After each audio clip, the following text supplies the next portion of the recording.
I appreciate it. Thank you.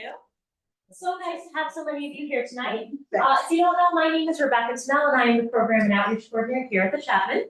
And tonight we have a very special curator talk. We're going to hear from Maureen Folk, who is our Curator of Collections here at the Chapman. And she's going to be speaking on our current exhibition, which is called Stitched in Time, 1850 to 1950 Quilts.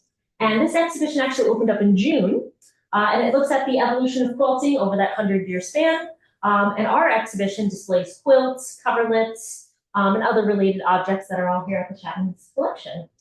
Just so you know, the gallery will stay open after Maureen's talk, so if you felt rushed or you haven't had a chance to go in or you want to go back and look at something that really caught your eye, feel free, it will be open after her talk. And without further ado, I will pass it off to Maureen. Thank you very much. Well, thank you all for joining us tonight for the talk about our current exhibition, like Becca said. So tonight we're going to discuss a few things. We're going to look at how this exhibition came together, the importance of quilting and its record-keeping qualities, as well as look at a few of the quilts in the Chapman collection that aren't featured in the show. And I have a couple up here on the front. So first I want to ask, how many of you have already just gone around the exhibit? Oh, okay. All right. Almost everybody. I'm going to give a really brief introduction for those of you who haven't. Stitched in Time explores the history of quilting, looking at how textile arts transformed as American society and industry also transformed over the course of those 100 years. I mean, if you're looking at 1850 to 1950, there's a lot of history that happens in that 100-year range. And quilting changes as history and other changes around the nation and even the world occur. So of course, quilts provide warmth, but quilts also became symbolic representations of social or political narratives. They contributed to shared community. They provided a creative and social outlet for women. So all of these are aspects of quilting that we're going to talk about. The exhibit takes you through early colonial history of quilting, industrial changes that impacted production, the origins of quilting bees, pattern and design developments, struggles with, you can come right in, struggles with material sourcing, and how quilts can be used to even commemorate historic events. So the idea for this exhibit was sparked when our current director, Nicole Herwig, was hired. And she's looking through the collection and she noticed that we had a pretty extensive and diverse textile collection. And a main focal point of our textile collection are our quilts and coverlets. So we have 25 blankets in our collection. Those are primarily Afghans. In addition to that, we have 11 coverlets and we have 41 quilts. We have a lot of quilts in our collection.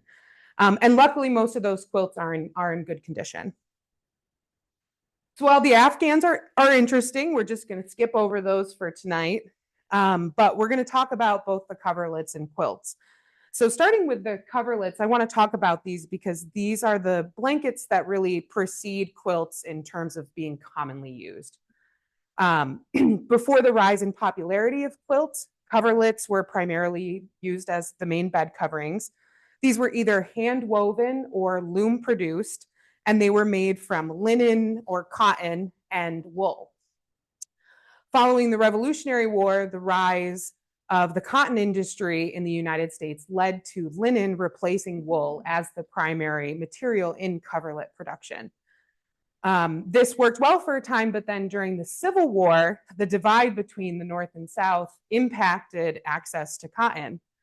And so as the South maintained control over the cotton crop, makers in the North struggled to pay either very high tariffs to get that cotton imported, or brought up to the North, or either paid high tariffs to England or to even source those materials domestically. So they just switched and they relied primarily on wool. After the war, cotton once again becomes more widely available. Now, the two main styles of coverlets were geometric or figured and fancy. A lot of people want to separate figured and fancy, but that's one term. So this is a geometric or overshot, which we'll talk about, and then this is a figured and fancy coverlet. So coverlets composed of repeating geometric patterns were what were called overshot coverlets. These were often woven at home. So the term overshot in a very simple way explains how the horizontal yarns jump over several vertical yarns at once. This is a term that's used with the loom that's being used to produce the coverlet. So to create a more intricate figured and fancy design, the jacquard loom was introduced in 1824. And this was more of a device that attached to your existing loom. Using a system of punch cards, which you can see here, punch cards and hooks, the device attached to a loom, and it would guide the hooks through designated holes on the punch card, allowing a design to emerge row by row by row. So that's how you get these more intricate designs. Using the jacquard device, figured and fancy coverlet designs could include floral, animal, or architectural motifs. These bed coverings could also contain inscriptions like the weaver's name, location, the year it was made. It could mark an important occasion. All of this could be written onto it. You can see the difference even just in the images on the screen. There's a lot more creative freedom when it comes to the figured and fancy designs, while the overshot coverlets really, they try to give you some fun. I really like this one. But they're focused on the utilitarian use of being a blanket and providing some warmth. So due to the narrow frame of looms, I don't know if anybody uses a loom or has used a loom. Due to the narrow frame of looms, coverlets were often made in 2 or 3 panels that would later then be joined together with seams. And in the exhibit, we have a coverlet that is one single panel. It's what they call a cot size. So it really wouldn't even cover a twin size bed. It's not quite wide enough. So you can see what this would have looked like if it was woven on the loom frame and then just not attached to another panel. We also have a red and cream figured and fancy coverlet in the exhibit. And it's much more difficult to discern the seam in that coverlet than it would be another one. But you can see it if you look really closely. That's also just a beautiful coverlet. So definitely check that one out afterwards. Because they're so intricate in nature, the figured and fancy coverlets were nearly all made by professional weavers, which at this time were primarily men, which is in opposition to what we see with quilting, which is primarily women. So the use of woven coverlets during the first half of the 19th century begins to fade as quilts rise in popularity. And I think that this is really largely due to access. Without a loom at home or a weaver that you know with a loom to produce this for you, quilting just simply would have been more accessible to families. So we're going to change our direction and we're going to start to look at quilts. And this was a craft truly born from necessity. Early on, options for warmth were limited to, like I've said, these hand-woven blankets or even animal skins, which would have been even more difficult to source. And as long winters persisted and these early homes with poor insulation were simply too cold, women just began to piece together bits of fabric until it would just grow larger and larger, forming sheets of colors and textures. Fabric supply was unpredictable when early settlers of the country were navigating new ways to survive these different conditions. And because of this, in the 19th century, women really mastered what they called the scrap quilt. Use what you have, use any scrap. Initially, quilting was not considered a leisure time activity. It was treated more like work. You had to complete a task, you had to get this done. Embroidery would have been more like a leisure time activity. Quilting wasn't seen like that at this point. It was work, but over time, you see makers incorporating more and more new designs into functional pieces. And that's where we start to see this transition, and we see creativity becoming equally as important in quilt making as function. And this is where we get into one of the most interesting facets of quilting, which is design.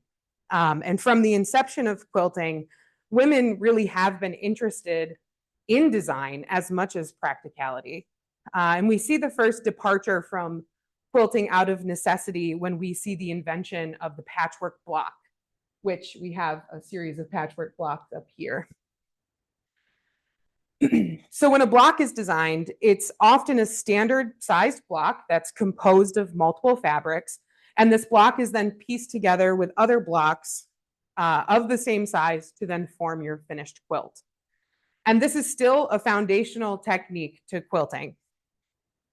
By the mid-19th century, standardized quilt patterns for these blocks, called Berlin work, appeared in women's periodicals such as Godey's Lady Book, Miss Leslie's Magazine, and Peterson's Magazine. We have a copy of Godey's Lady Book in the exhibition. It's from 1858, and it is open to a page that has some quilt patterns on it. So if you missed that, that's in one of the cases. Definitely go check that out after. So some designs are formal and some are a bit more abstract. The exhibition features 3 different crazy quilts, and they're all a bit unique. The first is a series of circles that appear to create a singular pattern across the quilt.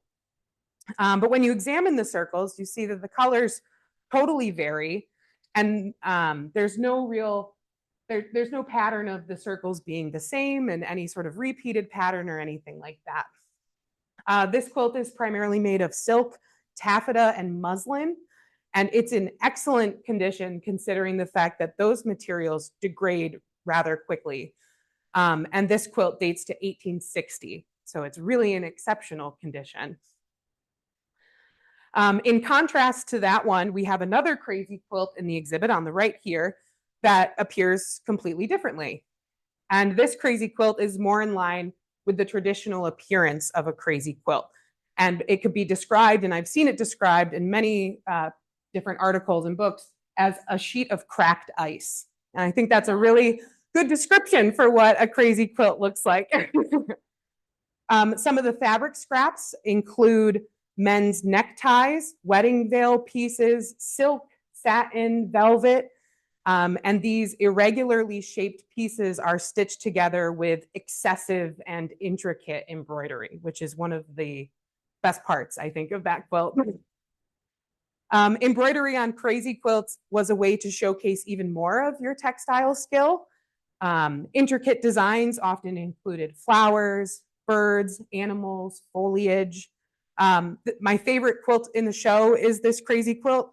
It was made by Elizabeth Gallup in 1874.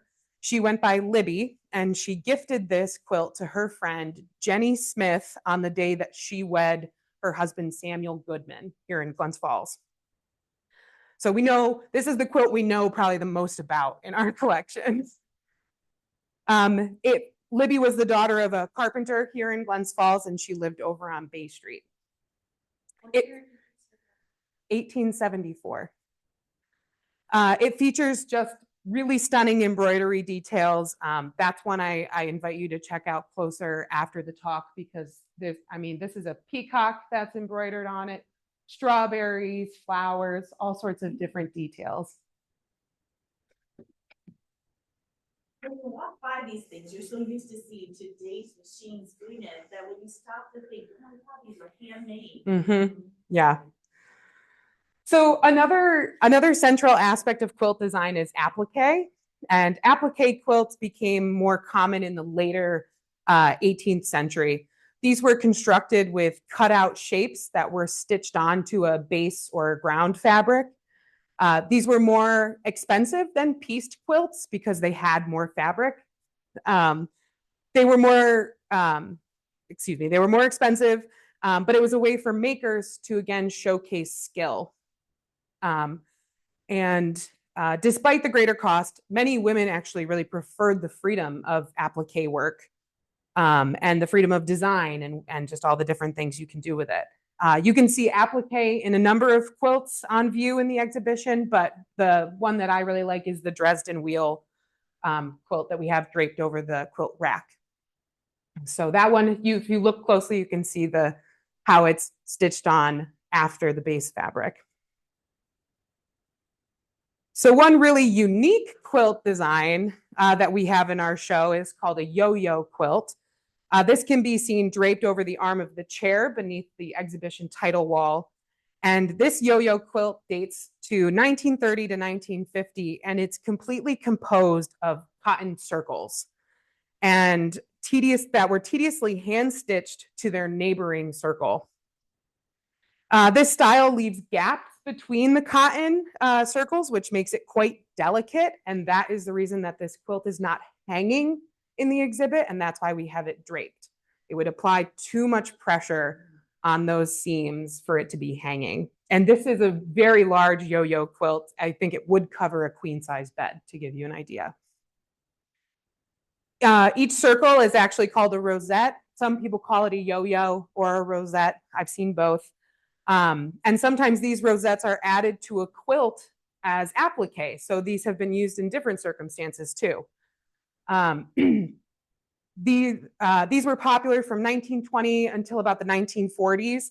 And one of the reasons they became so popular is because again, that freedom of design. It's not limited to quilts. These individual yo-yos or rosettes could be used for tablecloths, decorative wall hangings, or bedspreads. So they liked that they could do different things with these. I actually have a small yo-yo piece in this bag or box here. So sometimes people just did smaller versions. But you can see it's totally see-through. These are just attached at the small seams here. I'll leave this here on the table. So sometimes design differences are the result of regional differences or religious differences. Quilts in New England may be needed for warmth, but a quilt in the South might be considered more as a decorative piece. In the South before the Civil War, it was actually enslaved women who handled most of the textile work for utilitarian use, while the lady of the house might continue to just produce different quilts or textile works to showcase her skills. So she wasn't necessarily quilting for the family to cover those beds. Quilt designs can also reflect personal history or religious regional folklore. It can showcase cultural practices, celebrate religious beliefs.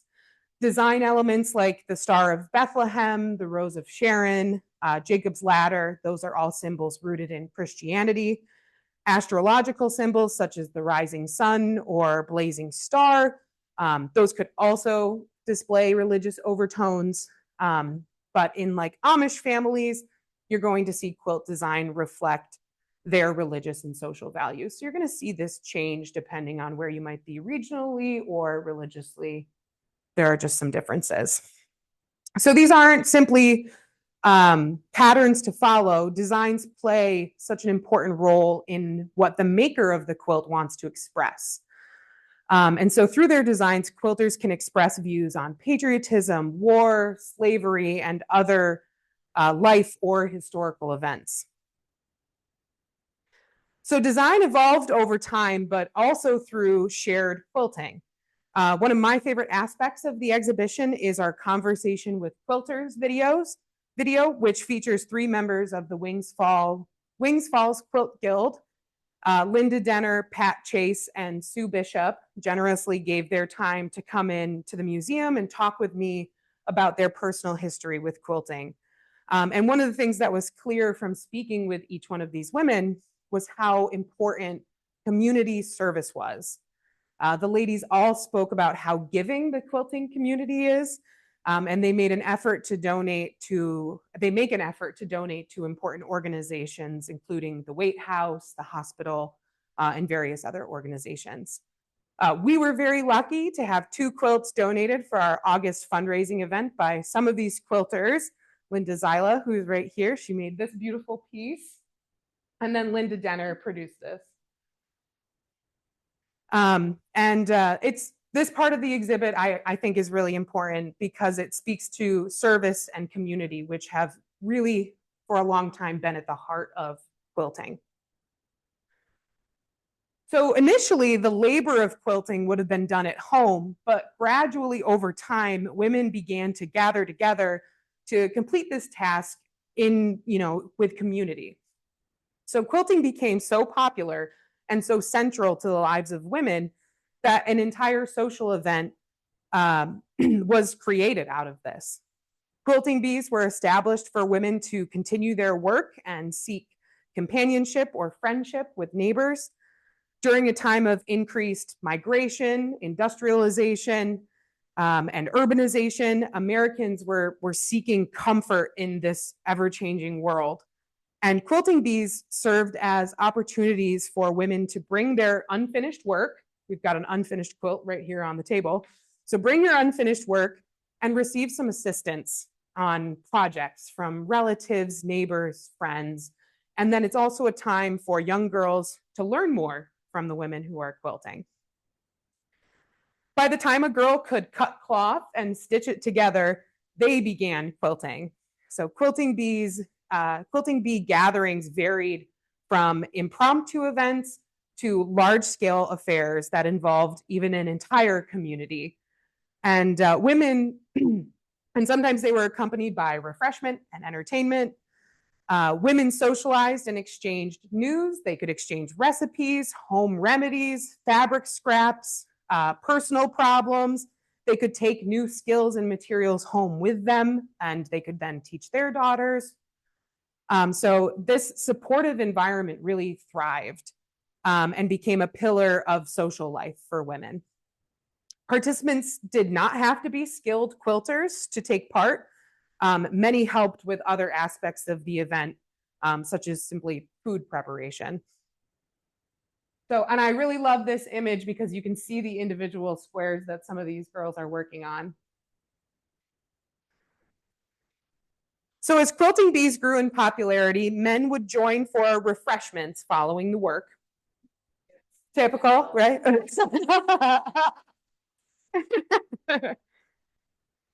This opened the door to something new at quilting bees also, and the occasion could now serve as an opportunity for courting as well.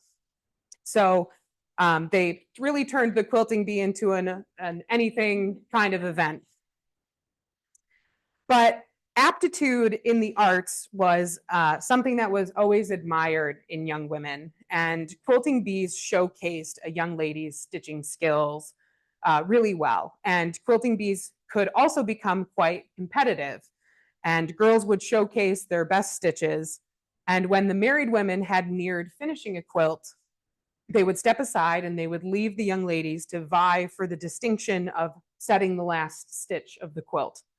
And they said that the winner of this informal contest was said to be the next to marry. So lots of little things around this quilting bee. And at this time, quilting and marriage were more intertwined in some ways. So part of a bride's dowry could traditionally include 13 quilts completed by her or her family. These quilts would often be created during quilting bees, featuring symbolic images representing love, fidelity, fertility. These quilts were really steeped in sentimentality, and they were stored in chests as heirloom pieces. More than a personal treasure or a keepsake, marriage quilts could even document names, dates, immigration, cultural heritage. The one on the left is a marriage quilt that's in the exhibition currently, and it does feature family names. So it's very hard to see, but there is a name right up here in this corner. So another one to check out. In addition to these personal milestones, quilting bees hosted conversations about society's significant social issues as well. Susan B. Anthony actually made her first suffrage speech advocating for women to pursue the right to vote at a quilting bee. So advocacy and recognition of social issues have also just always been a part of quilting. And women would use the quilt as their voice to demonstrate their alignment with certain beliefs beyond just religious. So we see this used even more in the modern era. Some examples of commemorative community quilts include the AIDS Memorial Quilt, which is considered the largest community arts project in history. The idea was conceived in November of 1985 by a longtime human rights activist, Cleve Jones. While he was planning the 1985 Candlelight March to remember San Francisco Supervisor Harvey Milk and Mayor George Moscone, sorry if I'm pronouncing that incorrectly, he learned that more than 1,000 San Francisco residents had been lost to AIDS. And he asked those marching to write on placards the names of the friends or loved ones that they had lost. And at the end of the march, the placards were taped up to the walls of the San Francisco Federal Building. And once they were up, somebody in the crowd noted that they looked like a patchwork quilt. So they were really inspired by that site. And Jones and others made plans for a much larger memorial. So just over a year later, in 1986, a small group of strangers gathered in San Francisco to document all of the names they knew of people who had been lost to AIDS. Their ultimate goal being to create a memorial for those that had died of AIDS and in turn help people understand the devastating impact of this disease. The first panel for the AIDS memorial quilt was made by Jones in memory of his friend Marvin Feldman. And there was a rapid and encouraging public response to this project, and it really just took off and grew. And by October 11th, 1987, the quilt was displayed for the very first time in the National Mall in Washington, D.C. And this was during the National March on Washington for Lesbian and Gay Rights. And it covered a space larger than a football field and included nearly 2,000 panels. So every single name was also read aloud when they opened this exhibit. And 500,000 people visited the quilt that weekend in DC. And so this was a really overwhelmingly positive response to this project. And it led to the quilt having a 4-month, 20-city national tour in the spring and summer of 1988. So the tour also raised nearly $500,000 for AIDS service organizations. And the quilt tripled in size during the tour and included nearly 6,000 panels by the end. I wanted to talk about this quilt because I just think it's the perfect example of the power of quilting and its place in highlighting social issues. And there was outrage at the loss of loved ones, and this project raised hundreds of thousands of dollars to help prevent future loss. So just a really beautiful way to apply quilting. So turning back to the quilts here at the museum, like I said earlier, we have 41 in our collection. Many we couldn't include in the exhibition for a number of reasons. Some of them are in poor condition. Others just don't quite fit our time period. And then some are just simply more visually interesting than others. This one's a little bit bland and it's unfinished. So we wanted to have some of the more shiny and beautiful quilts out there instead. So sometimes it just comes down to personal choice. But I wanted to show off a few that weren't included. The first is a crazy quilt made of wool, and the top of it is here, and the bottom of it's this quilt on the very end. But one thing that makes it unique is that the back of this quilt is lined with sugar sacks. So we don't know much else about it. We know that it was made around 1900, and that's about all we have. But these sugar sacks are a testament to resource access. And burlap sacks were incorporated into textiles across the United States, and as fabric was expensive and difficult to source. And so some companies even kind of leaned into this and made product sacks with designs that could be adapted into textiles. So they included patterns on them. Another quilt that I wanted to show you tonight is one that's unfinished, and that's the one in the middle here, the squares.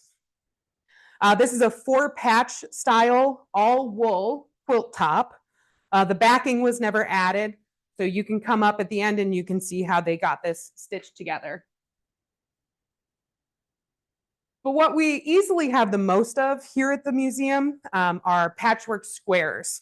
We have numerous assorted patchwork squares. If anybody wants to organize them, they're all in this box. Or identify them. I'm learning my patterns, but I don't know them all. We have a lot of just patchwork squares. And these were just simply never incorporated into a greater project, or trying in an effort to try and get rid of some fabric scraps, making a bunch of squares and then just setting those aside.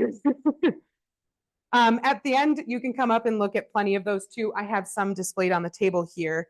And I also have one special one on the table that's backed with paper. And we have a near identical one that's backed with paper in the exhibit. So you can check this out. I don't know a lot about this technique, but it certainly provides a sort of stability to this. So we have two in our collection that still have the paper in them. And the other one, this has like pieces that look more like a paper bag. The other one has, so definitely come check that out as well. So the show features a total of 2 coverlets and 12 full-size quilts. Our gallery's not that large, so we were limited a little bit by space when it came to choosing which quilts to feature. But the featured quilts were selected based on a few factors, including, like I've already said, the date they were made, the diversity of the patterns, and the physical condition that they're in. So we have some beautiful quilts, but they can't be hung, like the yo-yo quilt or like some others. So those are all things that we consider. We also wanted the quilts in the show to align with the story that we're telling about quilts and the history of quilts that we're telling. We have a corner where we discuss commemorative quilts, and it features a nursery rhyme quilt given to celebrate the birth of a new baby, as well as that wedding quilt that I showed you, used as an album of family from both sides. So 2 of the quilts featured in the show are log cabin quilts, so we do have one duplicating pattern, but I don't count the crazy quilts as duplicating patterns because they're not the same. But I chose the 2 log cabin quilts because they're just so striking in nature, and these 2 have such different colors that are used in them. You can see the one here has got the rich and deep reds and browns, and the one to the left of it that you can't see has more blues and grays. Yes, the museum sells a magnet with that quilt square. If you want to know the patterns of the other quilts in the show, each one is labeled in the exhibit. So when the quilts are not on display, they are folded and kept in acid-free storage boxes in a climate-controlled room that's kept between 68 and 72 degrees year-round. And this helps to ensure that we're not contributing to the further deterioration of the piece. Some fabrics, like I've said, are more resilient to wear over time than others. For example, if you look at areas of deterioration on some of the crazy quilts, you'll notice that it's the parts that are more silk that have started to deteriorate more than other parts. So despite fluctuations in popularity over time, homemade textiles have endured as a cherished tradition, and quilts continue to be crafted with a blend of tradition and innovation, reflecting the diverse identities and experiences of just different quilters. Fiber arts have always survived, but I think we all saw during the pandemic, these types of crafts really have revivals, and people get more and more interested in them and in producing for themselves. And so as quilting remains a vibrant and evolving art form, it serves as a testament to the resilience and creativity of women throughout history. While quilters can be anyone, it's really these women who transformed a humble craft into a powerful means of expression and community building that continues to just invite people in. And these are just some modern examples of some cool ways to adapt quilting. But that is all I have for you. So I just want to invite everybody to go explore the exhibit afterwards.